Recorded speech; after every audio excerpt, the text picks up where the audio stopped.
বলেছেন ওয়ামান আহসানু কাওলাম মিম্মান দাআ ইলাল্লাহ ওয়া আমিলা সালিহান ওয়া ক্বালা ইন্নানি মিনাল মুসলিমিন। তার কথার চেয়ে কার কথা শ্রেষ্ঠ হতে পারে?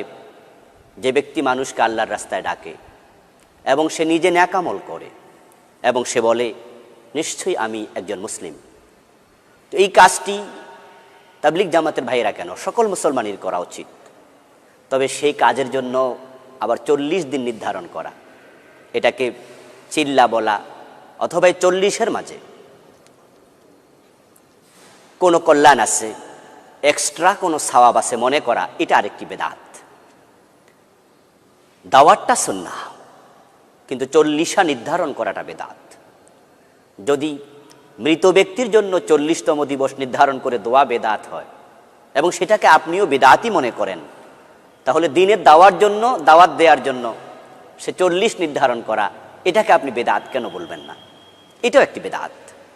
বরং এই বেদাতি প্রবণতার কারণে এমনও শোনা যায় যে কোনো দিনের দাওয়াত দেওয়ার জন্য বের হওয়া ব্যক্তি, তার বাবা মারা গেছে, তারপরেও সে বাবার জানাজা পড়ে আবার চলে গেছে, ঘরে ঢোকেনি, কারণ 40 দিন পূর্ণ হয়নি। কি আজীব ব্যাপার! তো কে বলেছে আপনাকে দিনের দাওয়াত দেওয়ার জন্য 40 দিন পূর্ণ করতে হবে? আর এই 40 দেওয়ার মাঝে কি কল্যাণ আপনি পেয়েছেন? একজন মুসলমান হিসাবে তো আপনার জীবন দিয়ে দেয়া। আল্লাহ তাআলা কি শিখাননি কুল ইন্না সালাতি ওয়া নুসুকি ওয়া মাহইয়ায়া ওয়া মামাতি লিল্লাহি রাব্বিল আলামিন, যে আমার জীবন আমার মরণ সবটা আল্লাহর জন্য নিবেদিত। তাহলে আপনি 40কে নির্ধারণ করলেন কেন? 40 দিন দাওয়াত দেওয়ার পরে চলে আসলেন বাসায়, আপনার দাওয়াত দেয়া কি বন্ধ হয়ে যাবে? দিনের দাওয়াত দেওয়ার জন্য বিভিন্ন নবীর এরিয়া ছিল, নবীরা বিভিন্ন এলাকা ভিত্তিক প্রেরিত হয়েছেন।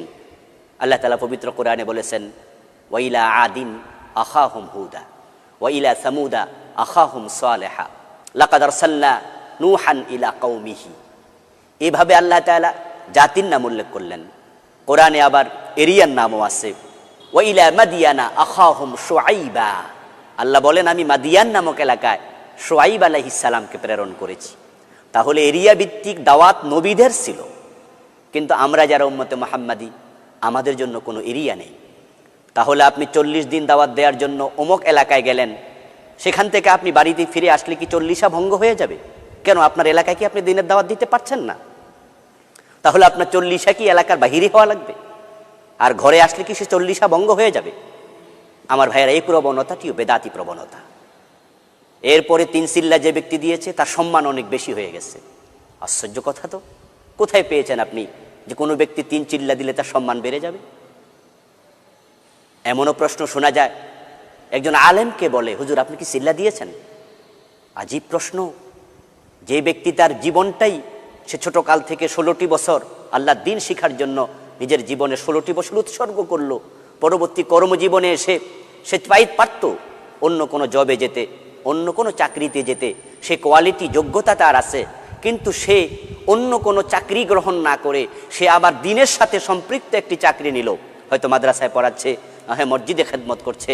এইভাবে দ্বীনের সাথে সম্পৃক্ত থাকার জন্য সে অন্য কোনো চাকরির সুযোগ না নিয়া বেশি বেতনে চাকরি করার সুযোগকে সে পরিহার করে কম বেতনে ইসলামী বিভিন্ন ইবাদার সাথে সম্পৃক্ত